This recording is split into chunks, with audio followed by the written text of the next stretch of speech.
Perfecto. Gracias, Carla. Así que, buenos días, muchas gracias por estar tan temprano aquí, sobre todo los que no son como yo, unas personas mañaneras, no sé si les pasa a todos. Pero creo que vale la pena, ¿no? Una comunidad internacional que se da un espacio para reunirnos a los que de alguna manera trabajamos en las industrias creativas. Cuando me invitaron, me súper entusiasmé, participé en algunos de los eventos, los sigo hace años, en los 5 años que ya llevan en Barcelona, por internet sobre todo, y me pareció súper interesante, si podíamos, el tema del coraje. Porque ¿de qué hablamos cuando hablamos de coraje? Normalmente lo vinculamos a esta idea de tener fuerza, ser valiente, ¿no? Ir más allá. En México, sobre todo y en algunos otros sitios, también tiene la connotación de ira, ¿no? De cuando me da coraje, bronca, nervio, depende de los castellanos de los que hablemos. Entonces, me gustaría empezar pensando o preguntándoles, ¿qué es lo más corajudo que han hecho en su vida? ¿Alguien puede decirlo rápidamente, lo que venga a la cabeza con esta idea de valentía? Inmigrar. ¿Qué más? ¿Alguna otra idea? Elegir mi destino. Elegir tu destino. Qué interesante, vinculado también con inmigrar. ¿Qué más? Dejar tu estado de confort. ¿A alguien se le ocurre algo? Emprender. Ser padres. Siempre son cosas que implican una valentía, ¿no? Digamos, ir un poco más allá. A mí me parece, como comunicadora, que además trabajo desde esta palabrita rara, la semiótica, el sentido, pensar cómo algo tiene sentido para alguien en un contexto determinado. Estaba mirando y pensaba que la idea del coraje, por lo menos en nuestra sociedad, en nuestras sociedades occidentales, siempre está vinculada con la idea del triunfo, ¿no? Nos cuentan, sobre todo en los últimos años, post-crisis en esta parte del mundo, que hay que ser emprendedor, decía Juliana por acá el tema de emprender, pero un emprendedor que triunfa es el que de repente aparece como corajudo, como valiente. Estos tres señores que me caen, algunos mejor que otros, vamos a decir la verdad, son como, digamos, la realización de haber tenido una idea y salvarse para siempre, ¿no? Y sin embargo, si vamos a la etimología de la palabra coraje, que vuelvo a decir por deformación profesional, me puse a pensar alrededor de esto. Viene del latín cor, que quiere decir corazón. Y de alguna manera hay una definición de coraje que es poner el corazón por delante. Y que creo que todos los que estamos en las industrias creativas lo hacemos constantemente, aunque no tengamos esta lectura del triunfo absoluto y el reconocimiento, porque convertimos nuestra vocación en una profesión, aunque durante mucho tiempo tengamos que contar las monedas para llegar a fin de mes, aunque a veces nos planteemos, ¿no?, elegir el destino, decían por aquí, habré hecho bien, habré hecho mal, ¿qué hacemos cuando tenemos una dificultad en equipo? ¿Realmente vuelvo a la oficina 8 horas para tener un sueldo seguro? Yo creo que lo que nos mantiene funcionando es justamente echar el corazón por delante. No sé si lo habían visto, pero es un corazón el que aparece aquí representado, ¿no? Las ilustraciones tan significativas que suele tener Creative Bonds. Y en este sentido, y un poco como alternativas y también homenaje, o para que pensemos un poco, se me ocurrió que en este contexto lo más interesante era dar algunos ejemplos de este tipo de coraje, de este tipo de vocación en profesión, y realmente de alguna manera poner el corazón por delante para hacer lo que uno quiere. No sé si la conocen. ¿Alguien la conoce? Amanda Palmer. ¿Sí? Por ahí. Es un personaje muy particular, más allá de que nos guste o no su música, es música profesional. Se cansó hace unos años, tiene una charla TED maravillosa que se llama The Art of Asking, el arte de pedir, y se animó a replantearse básicamente, ya hace unos cuantos años, cómo funcionaba la industria discográfica. Su charla, hago spoiler, aviso, sobre el final plantea que en vez de hacer pagar a la gente por la música, porque ella de hecho se pasa la microfinanciación, hace un Kickstarter hace unos años, 2011-2012, que es el más famoso y más exitoso hasta el momento. Y ahora tiene un Patreon, no sé si saben cómo es este sistema donde uno puede seguir aportando para que los artistas o los creativos hagan cosas, digamos, va aportando mensualmente, y da su música, y siempre que puede, espectáculos gratuitamente. Y habla de la diferencia, que me parece que tiene que ver con estas narrativas que decíamos del triunfo, entre los artistas, que siempre fueron personas que unían, que se acercaban y que fomentaban cierta creatividad, frente a lo que hoy llamamos celebridad, que es una palabra relativamente nueva, que es para que te amen desde cierta distancia, ¿no? Entonces, apuesta por volver a este contacto. Y justamente cuando la industria le pregunta, todo el mundo se está pirateando, estaba Napster, los que tienen más o menos mi edad se deben acordar de que era Napster, el lío que hubo con Metallica y toda esta historia, y tú das tu música gratis. ¿Cómo haces que la gente luego te pague o vuelva a darte algo por tu música? Y ella dice, es que yo no pido que la gente me pague. Digamos, no los hago pagar, los estoy invitando, se los propongo. Muy interesante, si no la conocen, una propuesta, una mirada que vale la pena. Otro ejemplo, un poco más local, entre lo que es Barcelona y Latinoamérica ahora. No sé si lo conocen o conocen la Old Year School. Hugo Pardo Kuklinski, profesor, doctor en varias universidades en Cataluña, se cansó un poco de la estrategia universitaria, algo con lo que yo también me peleo a pesar de dar clases en varias universidades. Entonces inventó una forma alternativa. Una forma alternativa que tiene 3 ejes. La Old Year School tiene, digamos, como talleres, pero no son talleres de design thinking para aprender lo que se puede leer en los libros, sino talleres de aplicación para solucionar ciertos problemas, tanto en empresas como a todos los niveles educativos. Y sobre todo en Latinoamérica ha hecho cosas en escuelas rurales de Colombia y de Argentina que merecen la pena. Hay unos vídeos que comparte en la página de Old Year School, porque realmente es como reinventar la educación para que sea significativa en un determinado contexto. Me parece una de las cosas más interesantes que se han hecho desde la creatividad a nivel educativo. Otro ejemplo, ella es una profesora vasca. ¿Alguien participó en esto alguna vez? No sé si hay mucha gente que se dedica a la docencia, que prometo que después hay otros ejemplos. ¿Alguien da clases? Debo ser el único bicho acá que no. No, ahí tenemos. Entonces, merece la pena. Es un encuentro a través de Twitter con el hashtag EduHora, que ya el martes pasado fue la 181, con lo cual lleva 181 semanas, en la que Isabel Ortega se le ocurrió que se podía establecer en la plataforma de Twitter una discusión entre docentes de todos los niveles, cosa que a mí me parece alucinante. Porque normalmente, según el sistema tradicional, nunca nos encontramos los docentes universitarios con los de educación infantil, ni con los de primaria, ni con los de secundaria. Estamos como cada uno y en realidad todos nosotros hemos pasado por todo el proceso y todas las etapas. Y es alucinante, yo participo hace un tiempo, las ideas que uno puede tomar, las miradas. Y también, de alguna manera, como Creative Morning, se propone un tema, en este caso se vota globalmente por la comunidad y todas las semanas se discute.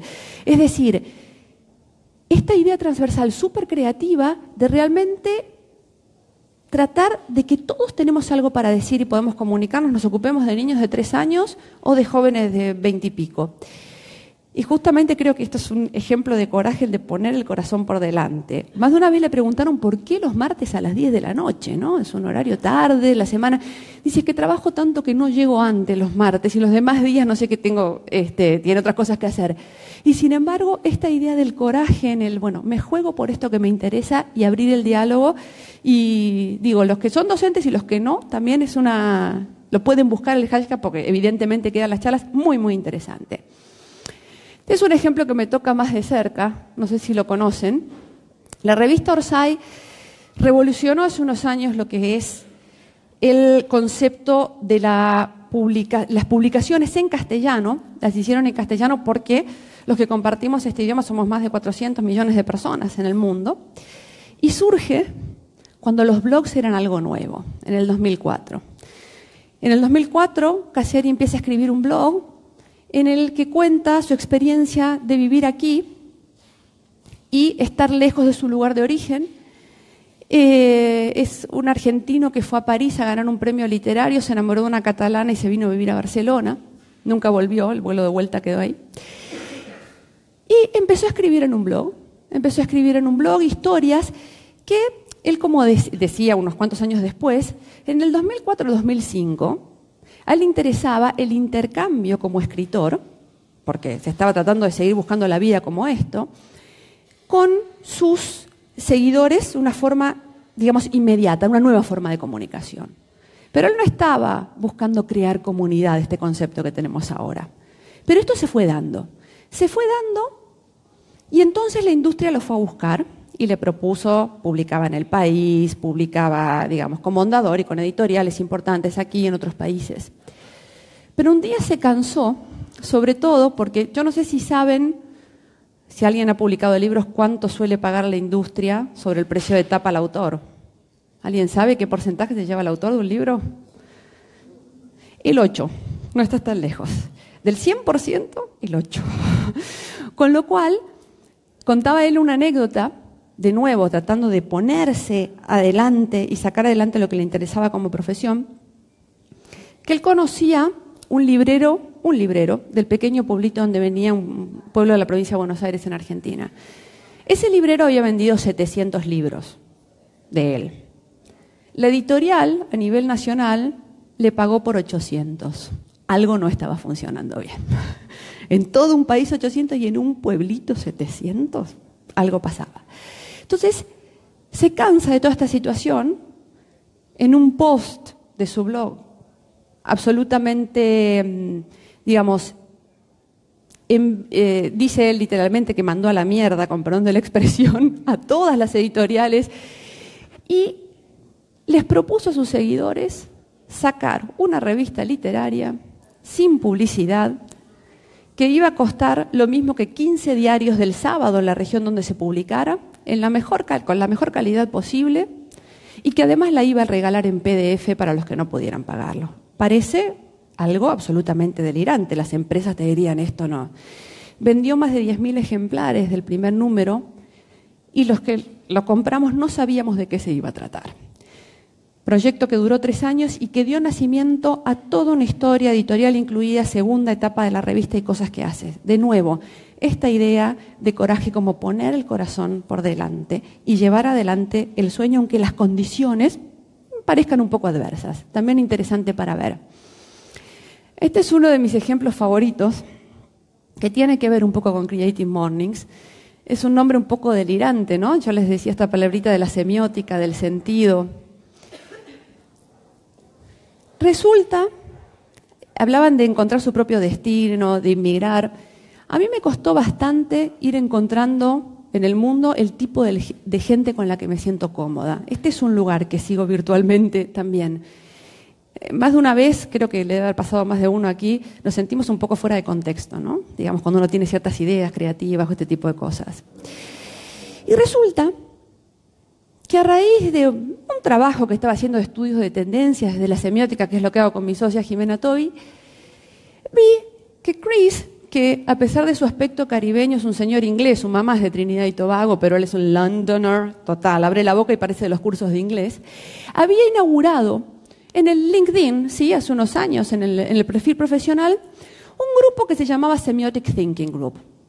Yo pedí aceptación, éramos unas 600 personas, y justo, 2012 era esto, estaban organizando, como decíamos en Argentina, a pulmón, es decir, solamente poniendo el pulmón, no solo el corazón por delante, un encuentro en Londres con la gente que hacía cosas parecidas. Es decir, desde esta mirada del sentido, algunos hacíamos estudios de tendencia, hay Thierry Mortier, otro que es un artista, hace arte a partir de la semiótica, un personaje maravilloso de Bélgica, y se le ocurrió convocar a algunas personas para organizarlo. Lucía es una fantástica diseñadora gráfica, antropóloga colombiana que vive en Inglaterra hace años, y Hamsini, que con ese nombre evidentemente vive en la India, y tiene una empresa de comunicación y publicidad. Hicieron un primer encuentro en Londres en el 2012, que éramos 60, con suerte, o 50, donde realmente se disparó una chispa que nos lleva una vez al año a distintos lugares del mundo a encontrarnos para inspirarnos. Es alucinante porque es uno de los pocos espacios, este creo que es otro, donde la gente va con ánimo de compartir y no con estos egos que nos solemos encontrar en las profesiones creativas, ¿no?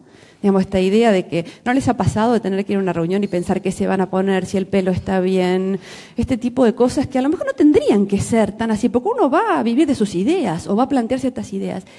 En este sentido, es una movida súper interesante que surge de nuevo de una idea y de convertir esta vocación, yo diría, en un espacio compartido. Súper, súper interesante.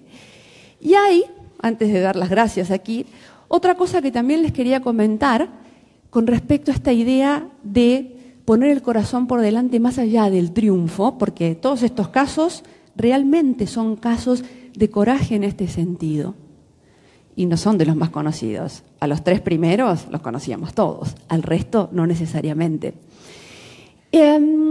Quería, comentar también una cosa en la que estuve participando ayer, que se lanzó hace un par de años en el mundo, que se llama el World Speech Day, que también es una comunidad para dar la palabra, un poco como aquí también, digamos, a gente que a lo mejor no hablaría normalmente, para poder entendernos y poner la idea, el corazón, la vocación por delante, que creo que es uno de los sentidos más interesantes de la palabra coraje.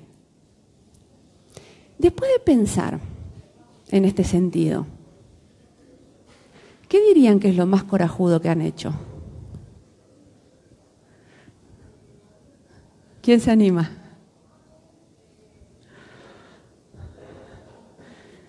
Hay una vuelta, ¿no? Nadie me lo va a contar, estamos...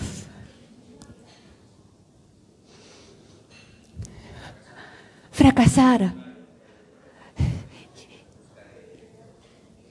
Y ahí, ¿y qué nos hace seguir adelante después de ese fracaso? Ahí estamos, ¿no? Frente a esto que decíamos, de estar en la oficina con gente que no nos interesa, ¿no? Día a día, absolutamente. El tema de poner esa ilusión y convertirla en algo. Porque también hay que accionar. Hay una parte en esto de poner el corazón por delante que tiene que ver con la acción. Es una de las cosas que más cuesta, y sobre todo los que somos excesivamente pensantes o creativos. A veces tenemos una idea. ¿Cuánto nos lleva desde la idea a la acción? ¿No? A veces es difícil, pero es que ahí está el punto. La idea de decir, doy el paso, y doy el paso no con esa presión de triunfo absoluto que tenemos que tener, sino realmente para poder convertir mi vocación en una profesión. En este sentido, poner el corazón por delante y además, y esto son buenas noticias, yo tengo más años de muchos de los que están aquí sentados, con cuestión de tiempo ya no se cuentan las monedas a fin de mes. Esto también es una buena noticia. Si uno se organiza y sigue y hay constancia, aunque fracase, digamos, se puede vivir, que esto es interesante. Normalmente, desde el sentido común, se divide la vida del trabajo. Bueno, yo esto lo hago por gusto, pero no es mi trabajo. O entre vivir y trabajar. ¿Tiene sentido hacer esa división? ¿Por qué dividimos lo que es la vida de lo que es el trabajo en muchos casos? Yo creo que una de las cosas que tenemos los que estamos en las industrias creativas, tratando de encontrar historias, narrativas que conecten, desde el diseño, desde el arte, desde las ideas, justamente pone esta actitud, esta idea, esta vocación por delante y nos da la posibilidad de no solo vivir más pleno, sino que nuestra vida no tenga tantos compartimentos estancos, que sea una continuidad, que puedan estar aquí un viernes a las 8:30 de la mañana. Quiero decir, esto no es usual si uno tiene un horario fijo, una cosa por el estilo. Entonces, un poco, digamos, a modo de cierre o de conclusión, creo que esta idea desde ser valiente, o incluso iracundo en algunos contextos, hasta poner el corazón, poder salir adelante por lo que nos interesa, aunque fracasemos, aunque contemos las monedas, nos va a llevar a vivir una vida bastante más plena en lo profesional, en lo personal y sin dividirlo tanto. Así que básicamente esto es lo que tenía que compartir, así que muchas gracias.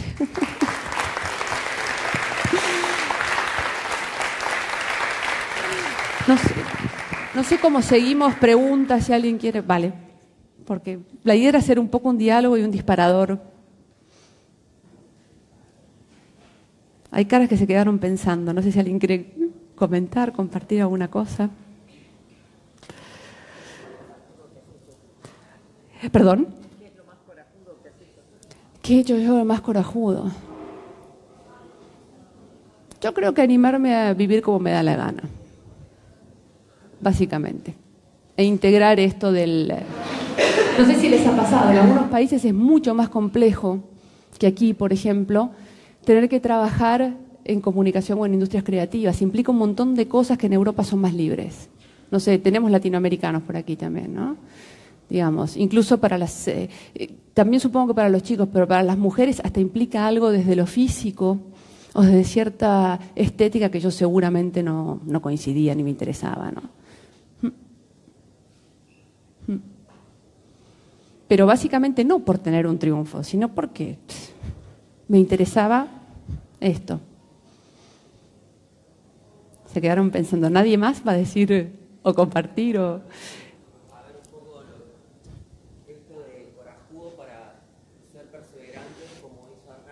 Entender la industria, no darse por vencido y un poco luego de pasar por 15 años o depende de los años que cada uno ha pasado por el sistema educativo, intentar rehabilitarnos, porque creo que la creatividad hay que rehabilitarla después de pasar por el sistema, por eso también lo he dado el outlier, en el sentido de ser corajoso.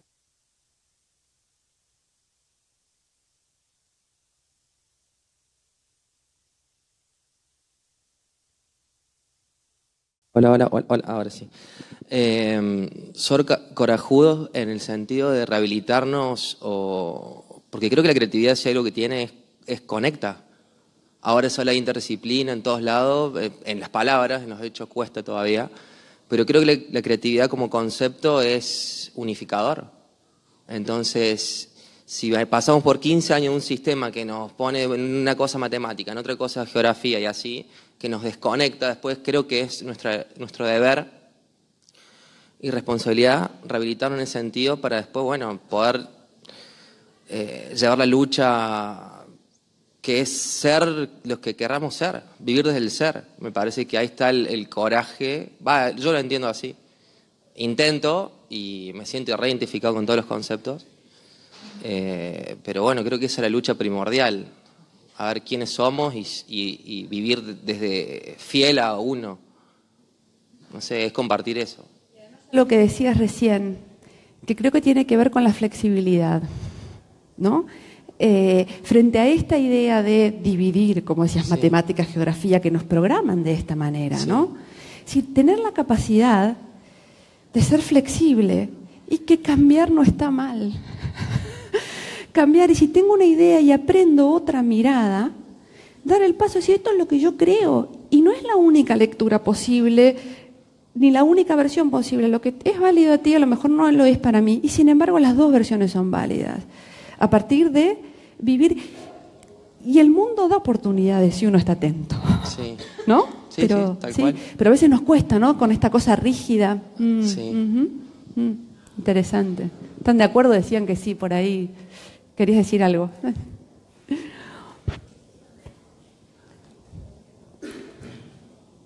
Yo acá que me siento como Madonna en los 90, los que tienen mi edad se deben acordar, ¿no? Sí, me faltan los brillos. Hola, ok.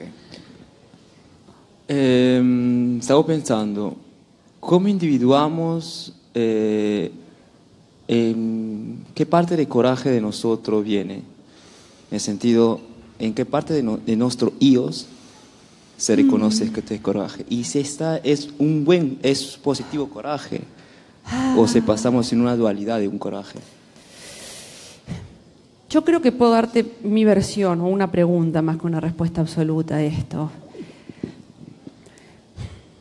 Seguro que hay personalidades que tienen más fácil esto de interpretar lo que quieren. Una de las cosas más difíciles del mundo es buscar lo que él decía, encontrar qué queremos hacer, ¿no? Y me parece que a partir de esto uno puede tener el espacio del coraje, en el sentido del que estábamos hablando, de ir adelante con lo que uno quiere buscar. Yo creo que todos lo podemos tener, que hay una parte, no te veo bien por la luz, que hay una parte que viene, ¿sí? Dentro. Que podamos, por circunstancias, animarnos a seguir ese camino, no soy yo quien para juzgarlo. A veces es más difícil que otras, pero creo que todos lo tenemos. Entonces es seguir adelante para encontrar un coraje. Es lo que me dices. Yo diría, conocer a ti mismo para individuar el coraje que está delante. Sí, sí. Creo que una cosa está conectada con la otra, porque también no nos va a salir, seguramente, aunque nos cuenten estas narrativas de triunfo que tenemos, seguramente, ¿a quién le salió el proyecto que tiene hoy entre manos la primera vez? Que levante la mano. Entonces, hay una cosa de encontrarlo y seguirlo, las dos cosas de las que estás hablando, porque nos vamos a caer. Y de 200 posibilidades a lo mejor sale una, pero esa una nos puede ayudar a seguir adelante, ¿no? Interesante. Tipo, para comentar sobre lo que acaba de decir él y en general, creo que es importante poder darnos la oportunidad y tener el coraje de fracasar, ¿no? Yo soy de mamá mexicana, papá americano, y hago la comparación no porque por poner a México en mal, pero el fracaso en México pues lo vemos mal, ¿no? O sea, estás mal, fracasaste, ¿por qué hiciste eso? ¿Por qué pensaste de esa manera? Y la cultura de Silicon Valley, ¿verdad? Donde yo, o sea, estudié y he puesto atención, el fracaso se celebra, ¿no? Se celebra o sea, lo que estabas diciendo tú, darnos la oportunidad de fracasar en lo que nos descubrimos y en lo que nos descubrimos lo que nos gusta hacer, celebrar ese fracaso y entender, como también has dicho, que no es de un día para mañana, ¿no? Es una trayectoria de promedio 10 años, si no es que más, de estar fracasando, y lo que te lleva a llegar del día 1 al último día de los 10 años es ese optimismo de estar fracasando en lo que pues tú tienes esa pasión, ese coraje, ¿no? Además, y sumando esto de decir, bueno, en un sitio se celebra, en otro sitio se condena. No te había visto hablar, Luis. ¿Qué es el fracaso? Hay un fracaso porque hay una narrativa de triunfo. Si no, sería aprendizaje, ¿no? Digamos, siempre tiene que ver con el contexto. Hay un fracaso que se condena cuando la sociedad en la que estamos nos plantea que solamente hay una vía para el triunfo, que es esta. Porque si no sería aprendizaje, bueno, cosas que no salieron de todo bien, pero el concepto, ¿no?, de fracaso. Y por eso yo decía, y me puse a pensar, que es casi hasta, no sé si peligroso, pero sí desanimador que esté tan vinculada a la idea de este tipo de triunfo, la idea del coraje. Hay infinita gente corajuda que hace cosas día a día y, digamos, desde lo más pequeño hasta lo más importante. Pero valoramos esto. Bueno, a lo mejor ahora ya no tanto, ¿no? Después de haber pensado un poco y las cosas que compartíamos. Pero sí, sí. Y yo soy celebradora del fracaso, me río de mí misma mucho, el humor sirve a veces. Y con los años y la perspectiva, más de una vez uno se acuerda de ciertas situaciones de las que va aprendiendo, ¿no? En el momento a lo mejor sufre un poco, pero bueno, ahí estamos. ¿Por qué fracaso versus triunfo detrás de esta idea, este binomio detrás del coraje? Es animarse, es ponerse ahí e ir haciendo, ¿no?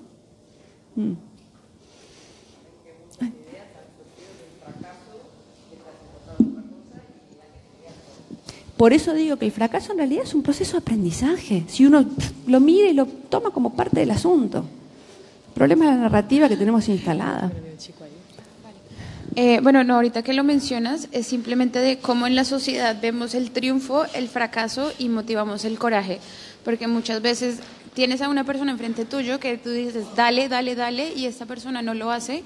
Entonces también creo que es un punto de la sociedad donde tenemos que automotivarnos y motivar a los demás a que hagan las cosas y que se arriesguen. Porque todos tenemos miedos y todos estamos afrontándonos a algo, pero al final necesitamos tal vez ese empujoncito extra que nos va a ayudar.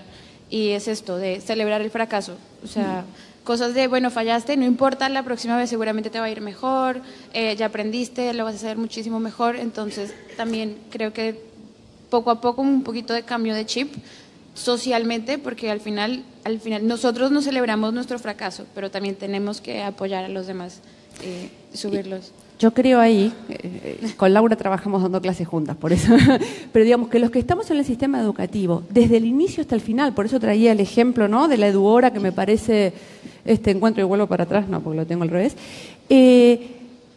alucinante, es porque si hay una herramienta que permite lo que decías de reprogramar de alguna manera, y sobre todo si tenemos una mirada creativa en sentido amplio, flexible, es la educación. Para permitir esto y no entrar en la narrativa de te sacaste un 2, entonces eres un bruto y no sirves para nada. Vamos. Digamos, el sistema, la división, todo eso que lo sufrimos varias generaciones y lo siguen sufriendo generaciones. Yo tengo una gran esperanza en que veamos un gran cambio en el sistema educativo en los próximos 10 años. Están empezando a ver cosas. Pero esto de seguir trabajando en compartimentos estancos, y en primaria se están haciendo, en secundaria más o menos, pero más flexibilización. Y ahí, justamente, ¿quién puede ser docente hoy? El docente tendría que tener la vocación detrás de la profesión. No siempre sucede, ¿no? Y a veces nos frustran. ¿A quién les ha pasado? A mí casi no me dejan terminar el secundario porque no daba bien mecanografía. Era claro, el año 90, cuando vinieron los ordenadores no tuve ningún problema. En las máquinas duras sí, no era lo mío, ¿no? Entonces, ¿qué pasa con ese tipo de cosas? Realmente la educación es una herramienta transversal que puede permitir esto. Bueno, darse permisos. ¿Por qué tiene que haber una sola forma de triunfar y hacer las cosas? Entonces tú vales porque eres triunfador y has tenido el coraje de demostrarlo. No, hay infinitas formas de poner a hacerlo. No lo vemos todo el tiempo, pero realmente las hay. Total. Bueno, hola Gabriela. Bueno. La verdad es que se me hace raro escucharte hablar en castellano. Sí, ¿no? Pero bueno, ya que has hablado del tema de las universidades, yo como alumno tuyo, pues bueno, conozco muy bien qué opinas al respecto, pero sí que me gustaría saber exactamente cuál crees que debería ser el papel de las universidades en 2018, teniendo en cuenta que, bueno, ahora voy a ser un poco duro, pero me da la sensación de que se han convertido como en agencias de colocación en cuanto a prácticas y tal, pero en cuanto a la enseñanza que se imparte dentro es como un constante práctica, pero como un simulacro constante. No se te empuja al mundo real ni a tener una actitud con coraje, ¿no? Entonces, ¿cuál sería el papel de las universidades? Yo creo, y a lo mejor recibo el telegrama de despido después de decir esto en varios sitios, pero que la universidad no sirve para nada hoy si no desarrolla y fomenta el espíritu crítico. Es lo único que podemos hacer los docentes universitarios. La información está ahí. Para la mitad del mundo que tiene acceso a Internet, que hoy por hoy, 2018, es la mitad del mundo, no somos todos. Pero teniendo en cuenta eso, si la información es tan accesible, ¿qué puedo aportar yo como docente de la institución universitaria para justamente fomentar lo que decía Laura? No solo un modo de hacer las cosas y que si no es así, no eres lo suficientemente valiente, corajudo y triunfas, sino desarrollar un espíritu crítico para seleccionar el bombardeo de información que tenemos a diario, la capacidad de observación para ver posibilidades.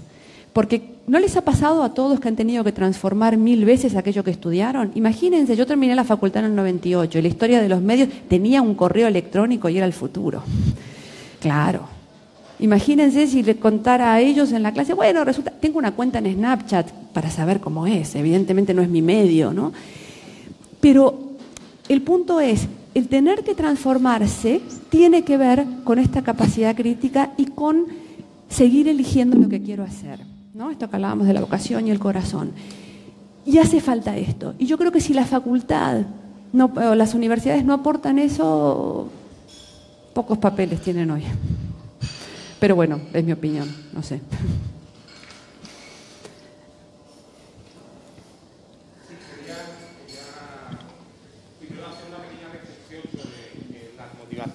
De hacer una acción corajuda. Para mí la mayor motivación para el coraje es el hambre, ¿no? Está clarísimo. Hay veces que por pura necesidad tienes que guiarte la manta a la cabeza y ir hacia adelante. Y la otra es superar el miedo al fracaso. Estáis hablando muchísimo del fracaso. Entonces has puesto muchos ejemplos de gente que ha hecho lo contrario de lo bien aceptado, ¿no? Es decir, el escritor debería seguir escribiendo sus columnas en El País, la cantante debería hacer sus conciertos y vender los tickets a 20 euros. Hay un ejemplo que a mí también, a raíz de los que has puesto, me llama mucho la atención, que también está dentro del éxito, que es Aram Marikian, ¿no? Que siendo violinista en la orquesta del Teatro Real de Madrid, decide dejarlo todo y ponerse a dar conciertos un poco a lo loco, ¿no? Y todo el mundo le dice, esto no puede ser. Y él, estás en el mejor sitio donde se puede ser violinista, y él dice, sí, pero en un foso, ¿no? Y entonces ahí es superar el miedo al fracaso. Y quería preguntarte, cuando haces una acción corajuda, estás rodeado de gente que te dice no lo hagas, porque no es lo que toca, porque no es lo lógico, porque tiene mucho riesgo, porque vas a fracasar.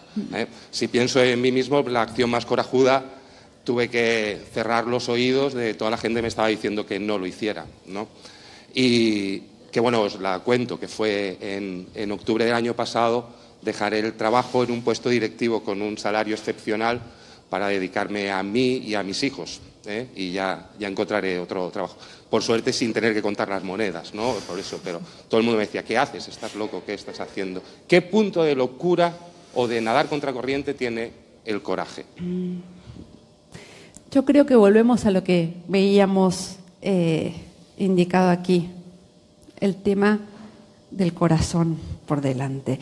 Sí, y esto implica, si queremos, un punto de locura, porque son fantásticos los dos ejemplos, el tuyo propio y el del violinista. Sí, y me encantó esto que dijiste, cerrar las orejas a los que te dicen que no. Yo creo también, digamos que el punto de locura, me encanta cómo lo has puesto, digamos que te lleva también con el tiempo a encontrar de quiénes rodearte. Esto también es un aprendizaje propio, ¿no? A mí me pasó con la gente de Semiofest, por ejemplo.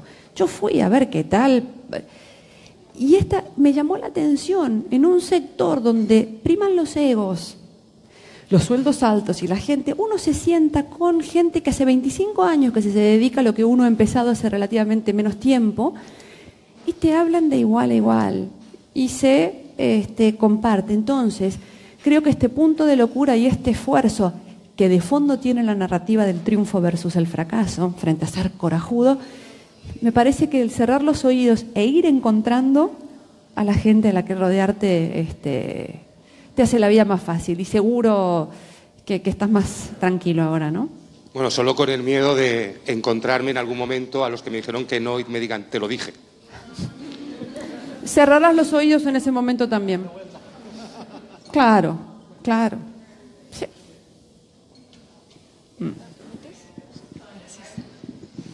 Hola, primero Hola. que nada agradecerte mucho por la charla, y quería hacer un comentario sobre lo que comentabas sobre las celebridades y todo eso, que antes y aún hoy en día tenemos la visión de que estas celebridades son personas perfectas, que nacieron exitosos y por eso son exitosos.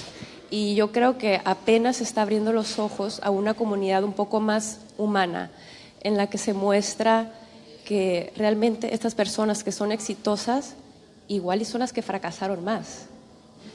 Igual y son las que se atrevieron más, sacaron más el corazón adelante, y es por eso que están donde están. Entonces yo creo que hace falta más estas comunidades o este tipo de momentos para compartir este tipo de experiencias, para que la gente se anime a entender que no es algo con lo que naces. Absolutamente.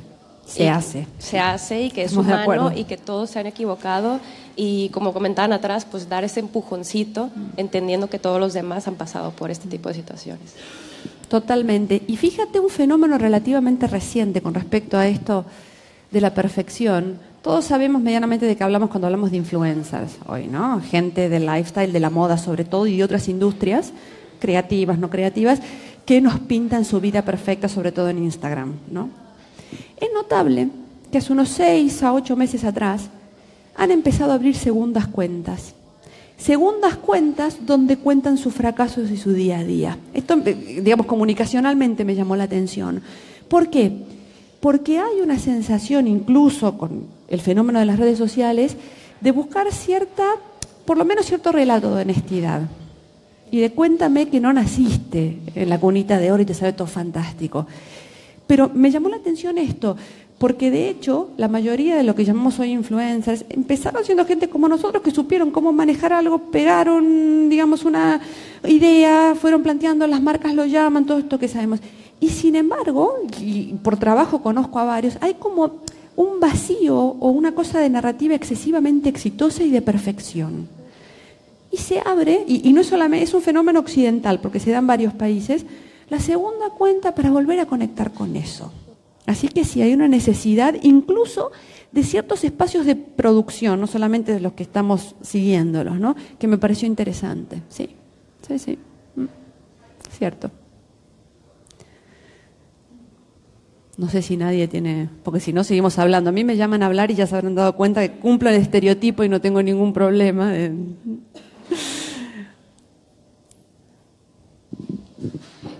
Tenía una pregunta que hablamos de todo esto, yo me siento corajuda, he hecho cosas en mi vida y demás. ¿Cómo mezclas esto cuando tienes realmente de contar las monedas? Es decir, el punto en que yo me encuentro, tengo mi propio proyecto y tal, pero llega ese momento en que tengo que compartimentar mi vida y sé que lo hago, pero además lo hago con muchísima conciencia.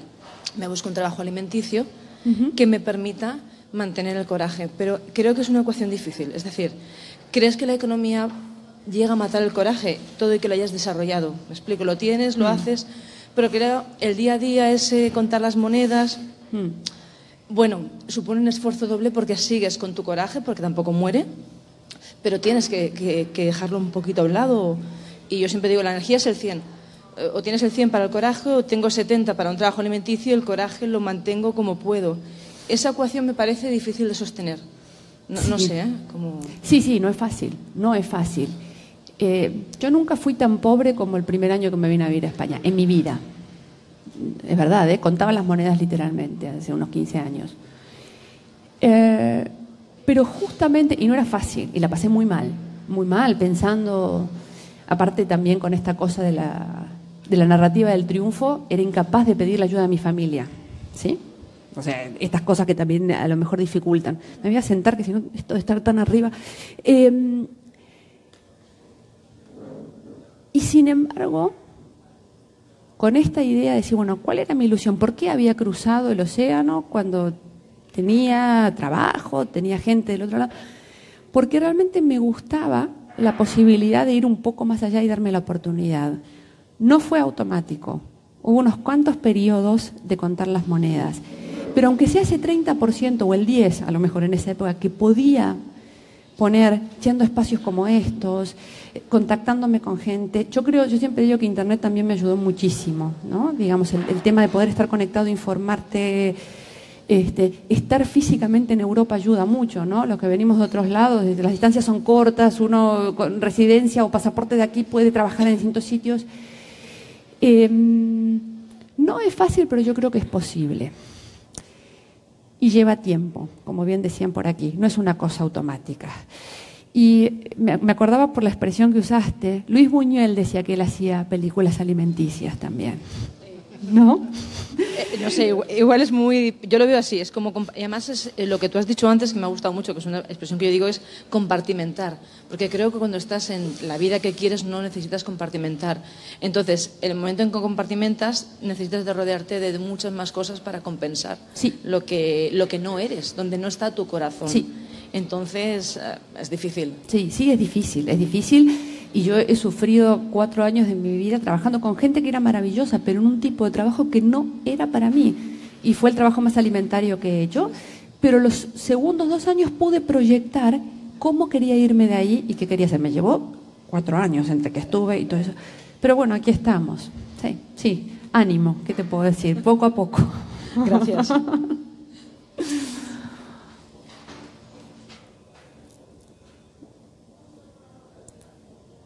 Ahí creo que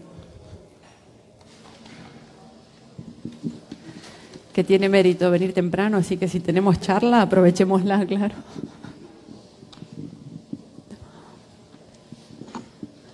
No, es que recordando hace días que leí algo y me parece que tiene mucha relación con esto, el tema del coraje, y que me pareció precioso, lo que decía es que justamente guarda relación con llevar el corazón por delante. No sabía y me pareció precioso. Y lo que leí era un poco que a veces son cosas que parecen obvias, ¿no? O sea, pero uno no se detiene a pensarlo.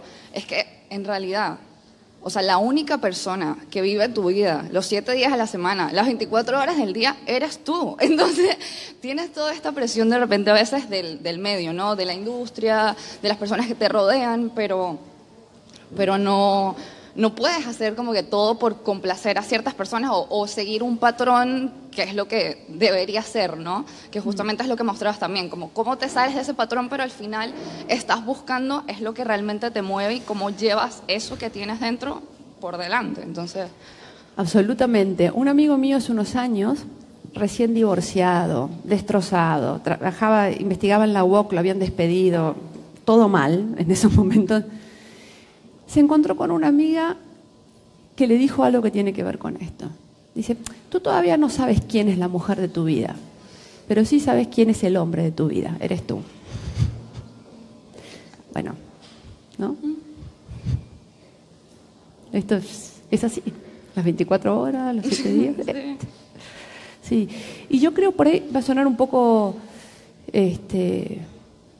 bueno, no sé, es una opinión que tengo, que en ciertos momentos, incluso la gente que más te quiere y más al lado tuyo está, no puede ayudarte. Uno tiene que decidir ciertas cosas que solo puede decidir con una o una misma, ¿no?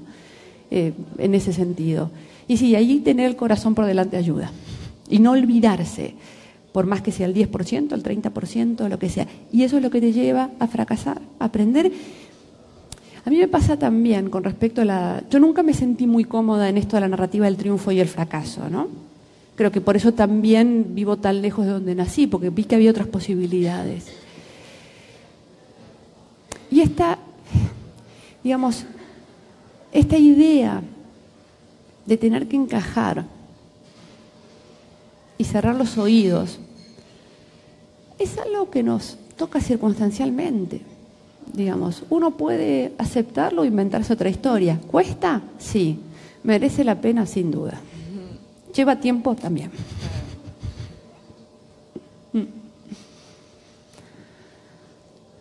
Así que no sé, si no hay más preguntas, les agradezco mucho que hayan estado acá. Un gusto escucharlos también. Y bueno, y sigamos con los proyectos que con tiempo las cosas salen. Así es, ¿eh? Así que muchas gracias.